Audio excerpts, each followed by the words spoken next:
అలాగా సైకోగానివి కదా, attitude bye తయారవుతున్నావు నువ్వు నాలాగుంటే ఎవరు ఇష్టపడరు. ఇష్టపడకపోయినా సరే మమ్మీ అంటావా? నీ కర్మ అయితే. నేను మాత్రం ఎవరి కోసం నేను మారను. అర్థమవుతుందా? అర్థమవుతుందా నీకు? నీకు ఒక స్టోరీ చెప్పాలా? రాజు రాణి పెద్ద పెద్ద వెయిట్స్ పెట్టుకొని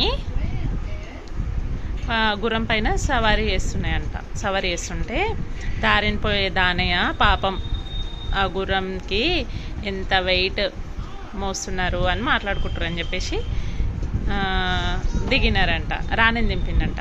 చూసినావా, భార్యని దింపి వాడు బండి మీద పోతుండు అన్నారంట కొంతమంది. సరే అని చెప్పి రాజుగారు కూడా కిందకి దిగిండంట. దిగితే ఇప్పుడు ఏమైందంటే, చూడు అంత డబ్బు పెట్టుకొని